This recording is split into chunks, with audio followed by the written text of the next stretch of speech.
आपका स्वागत है। आपके साथ मैं हुमानसी दवे और आप देख रहे हैं हमारा खास शो कल की तैयारी। लेकिन आज कल की तैयारी ना करवा शुक्रवार की तैयारी हम आपकी करवाएंगे, क्योंकि 25 दिसंबर क्रिसमस के चलते भारतीय बाजार और सिर्फ भारतीय बाजार ही नहीं, वर्ल्ड मार्केट्स जो हैं उसमें छुट्टी है और इसी के चलते last trading session of the week यानी कि फ्राइडे सेशन की तैयारी हम आपकी करवाने वाले हैं।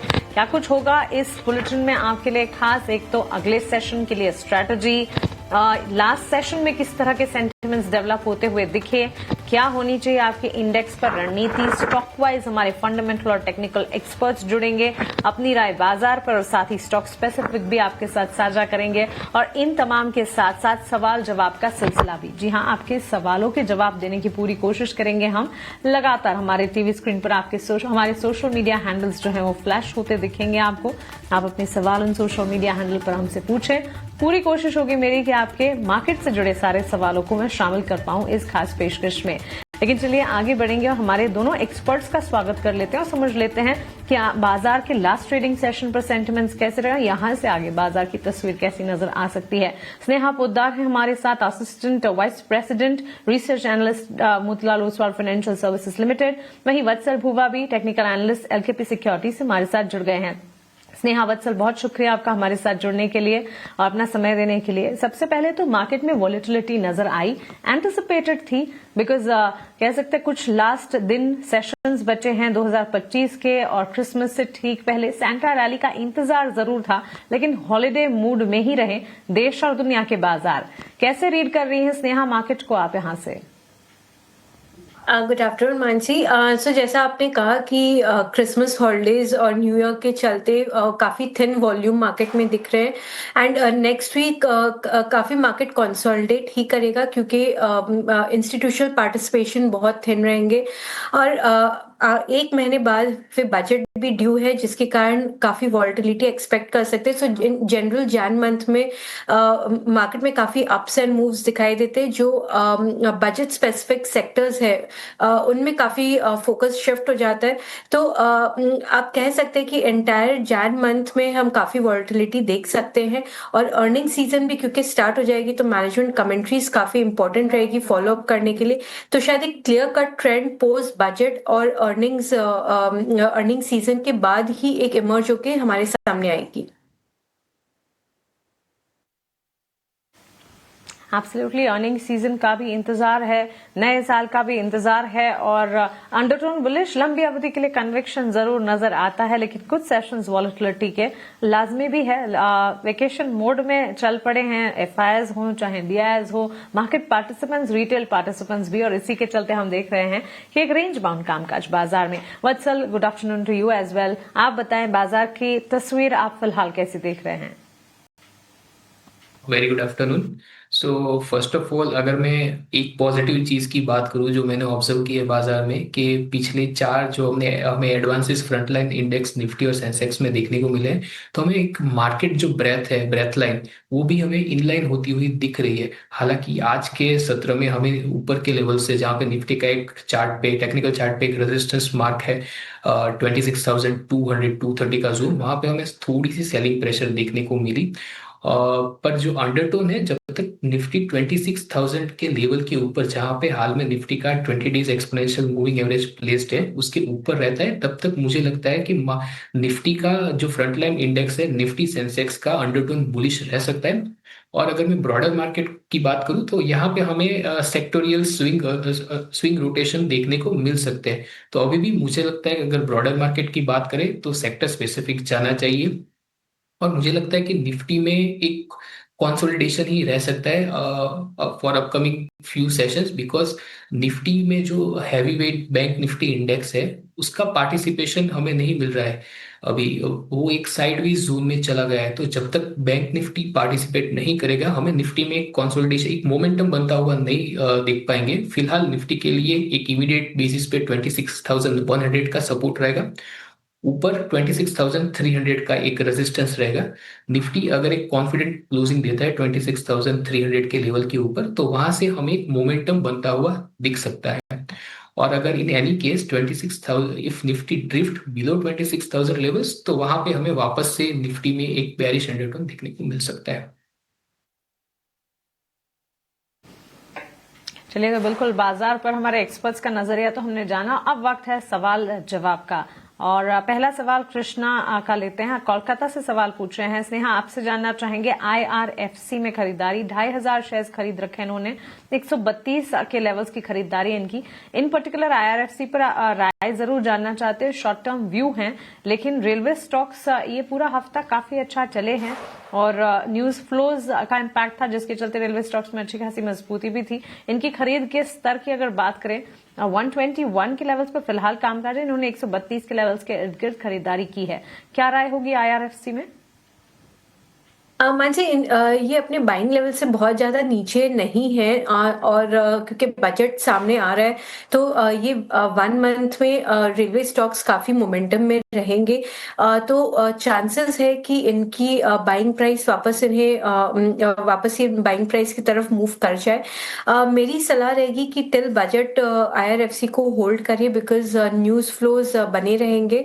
But clear cut direction budget में ही मिलेगा, जहां एक्चुअल में क्या गवर्नमेंट एलोकेशन कर रही रेलवे की तरफ, उसे उसमें क्लैरिटी मिलेगी। तो वो एक क्लैरिटी इमर्ज होने के बाद फिर अकॉर्डिंगली कॉल लेना चाहिए। अगर एलोकेशन काफी अच्छी रहती है इस साल तो IRFC को डेफिनेटली होल्ड कर सकते हैं, बिकॉज रिस्क रिवॉर्ड काफी फेवरेबल है। बट अगर एलोकेशन थोड़ी सबड्यूड रहती है तो फिर उस टाइम पे प्रॉफिट बुकिंग करके निकल जाना चाहिए। एब्सोल्युटली। तो चलिए, ये राय रेलवे स्टॉक्स पर, और इन पर्टिकुलर रेलवे, सरकारी बैंक, ये वो सारे सेक्टर्स है, डिफेंस, शिप बिल्डिंग, बजट से ठीक पहले फोकस रिडार पर भी आते हैं, और बजट अनाउंसमेंट में भी इन सेक्टर्स में क्या कुछ अनाउंसमेंट होता है इस पर भी नजर रहती है। ठीक उसी तरह इस बार भी बजट से ठीक पहले रेलवे स्टॉक्स, डिफेंस, ये सारे पॉकेट्स पर नजर है जरूर। हो सकता है अनाउंसमेंट से ठीक पहले भी एक मोमेंटम, और अगर कोई पॉजिटिव अनाउंसमेंट आ जाए तो फिर बिल्कुल मोमेंटम बेस्ड कामकाज इन तमाम में देखने को मिलेगा। एक और सवाल रेलवे स्टॉक से ही जुड़ा, और वत्सल, ये आपसे सवाल का जवाब हम जानना चाहेंगे। फारूक हुसैन लिखते हैं, टेक्स मार्को रेल के 300 शेयर्स उन्होंने खरीदे हैं, 150 इनके एंट्री लेवल है, 1 साल का नजरिया वो बनाकर चल रहे हैं, यानी कि लंबी अवधि का निवेश मानकर चला जा सकता है। खरीदारी की है, ये रुक भी सकते हैं। टेक्स मार्को रेल, आप पर राय क्या होगी? तो अगर इनका 1 साल का नजरिया है, तो अगर मैं फिलहाल शॉर्ट टर्म की बात करूँ तो शॉर्ट टर्म में मुझे लगता है कि इनके जो बाइंग लेवल्स है, आई थिंक 150, तो वो बाइंग लेवल्स इनको मिल सकते हैं। तो स्टॉक ने अपने जो चार्ट की बात करूँ तो एक डिमांड जोन है, वहां से हमें एक बाइंग इंटरेस्ट वॉल्यूम के साथ दिखने को मिला है स्टॉक में। तो मुझे लगता है इनको स्टॉक को होल्ड करना चाहिए with the stop loss of 124। और ऊपर की ओर जो टारगेट में एक्सपेक्ट कर रहा हूँ, अगर ये 1 साल का नजरिया लेके चल रहे हैं, तो ऊपर जो मैं टारगेट एक्सपेक्ट कर रहा हूँ वो 180 के टारगेट एक्सपेक्ट कर रहा हूँ। तो इनको एक स्टॉप लॉस लगा के चलना होगा 124 का। और अगर यहाँ से स्टॉक इनको इनका बाइंग प्राइस मिलने की तो पूरी पॉसिबिलिटी है, पर उसके ऊपर अगर सस्टेन करता है तो 180 190 के लेवल्स भी उनको देखने को मिल सकते हैं।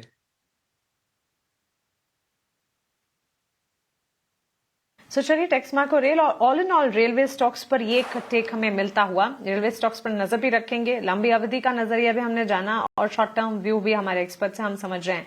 आगे बढ़ते हैं, और फाइनेंशियल सर्विसेज की अगर बात करें, बैंक्स, एनबीएफसीज, बैंक्स तो नहीं लेकिन एनबीएफसीज एंड फाइनेंस से जुड़े स्टॉक्स में हमने देखा लास्ट ट्रेडिंग सेशन में मूव्स थे जरूर।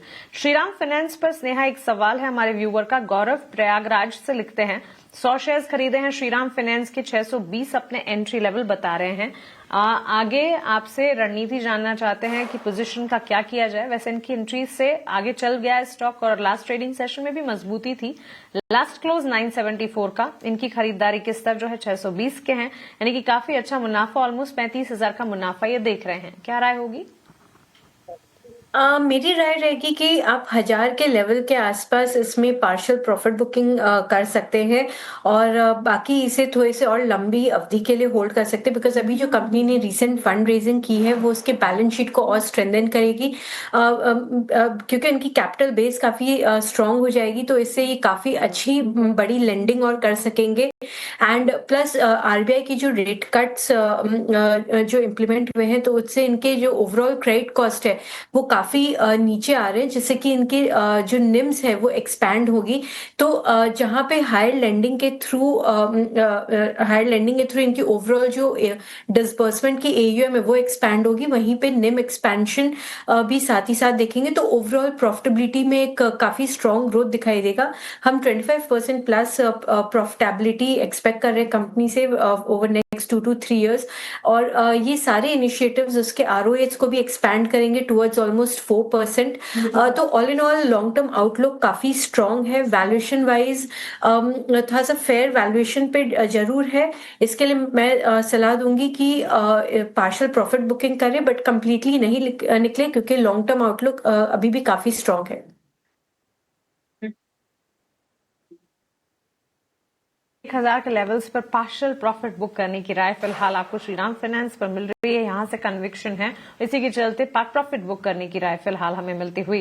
एक और सवाल अमित द्विवेदी का है ओला इलेक्ट्रिक पर। वत्सल 300 शेयर्स खरीदे हैं, 49 अपने एंट्री लेवल्स बता रहे हैं।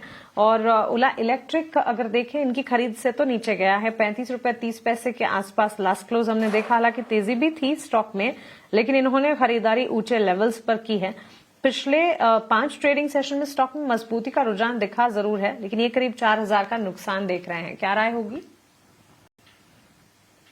ओला इलेक्ट्रिक की बात करूँ तो पिछले कुछ सेशन में हमें एक न्यूज ड्रिवन मूवमेंट ओला इलेक्ट्रिक में देखने को मिला है। स्टॉक ने एक अच्छा खासा सपोर्ट बनाया है 31 के लेवल पे। हालांकि अगर मैं इसको परसेंटेज टर्म्स में कन्वर्ट करूँ तो बहुत ज्यादा, मतलब 10 to 12% होता है ये।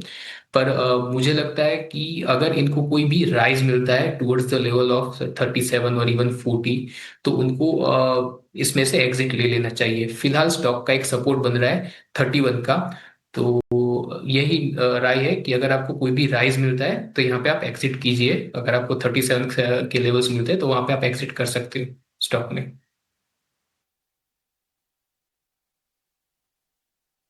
ओला इलेक्ट्रिक पर ये टेक फिलहाल हमें मिलता हुआ। स्नेहा, जिस तरह से हम बात कर रहे थे अभी थोड़ी देर पहले budget related spaces and sectors की, डिफेंस एंड शिप बिल्डिंग पर भी फोकस रहता है। शिप बिल्डिंग स्पेस में गार्डन रीच शिप बिल्डर पर एक व्यूअर का सवाल है। संभाजी लिखते हैं उन्होंने खरीद रखे हैं garden reach ship builder GRSC के स्टॉक 25, 3133 अपने एंट्री लेवल बता रहे हैं। नुकसान है और सवाल यह कि रिकवरी कब होगी। हालांकि डिफेंस शिप बिल्डिंग काफी अच्छा चले थे, ऑर्डर विंस की खबरें भी ढेर सारी आई।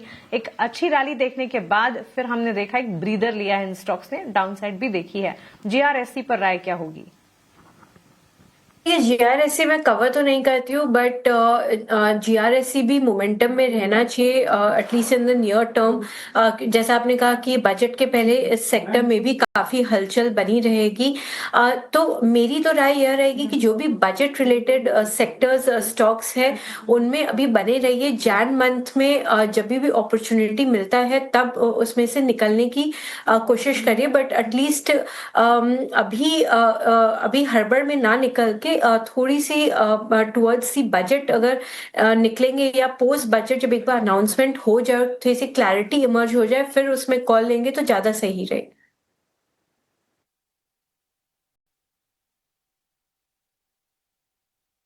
ये एक राय फिलहाल हमें मिलती हुई। आगे बढ़ेंगे और हमारे अगले सेगमेंट का रुख करेंगे वैल्यू इन्वेस्टमेंट पिक, यानी कि वीआईपी शेयर। हमारे एक्सपर्ट से अब जानते हैं।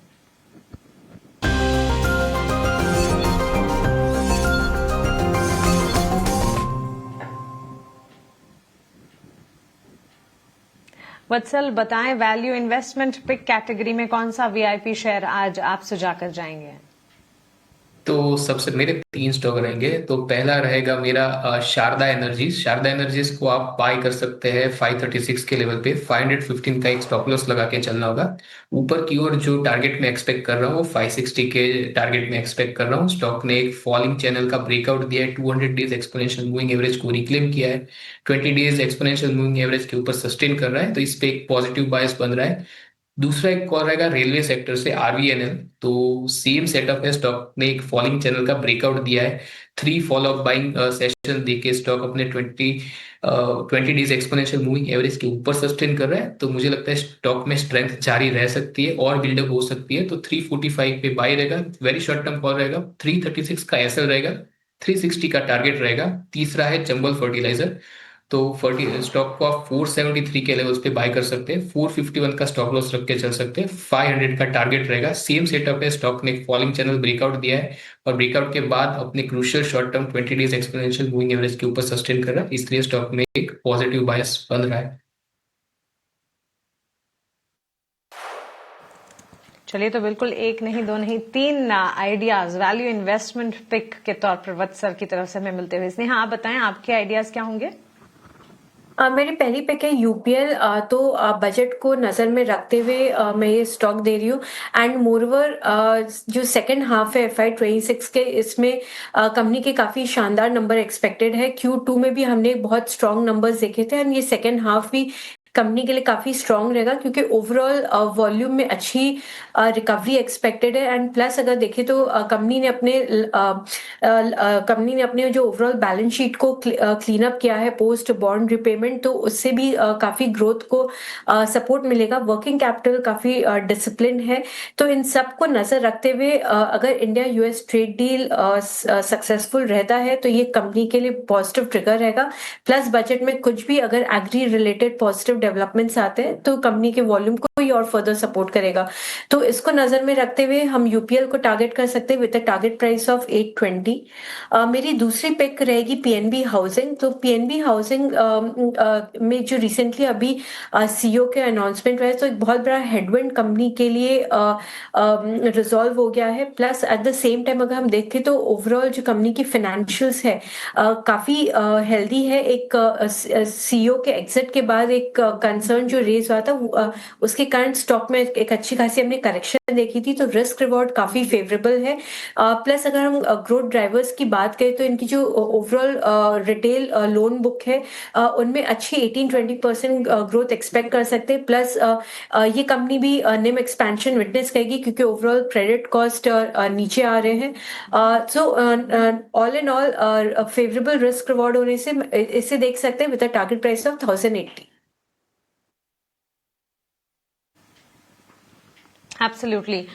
चलिए, अब इस शो को समेटने का समय हो चुका है। वत्सल, स्नेहा, बहुत शुक्रिया आपका हमारे साथ जुड़ने के लिए, सवालों के जवाब देने के लिए, बाजार पर अपनी रणनीति और साथ ही वैल्यू इन्वेस्टमेंट पिक्स हमारे साथ शेयर करने के लिए। फिलहाल इस बुलेटिन में इतना ही, लेकिन 18 और स्वदेश पर खबरों का सिलसिला लगातार जारी है। आप बने रहें हमारे साथ। नमस्कार।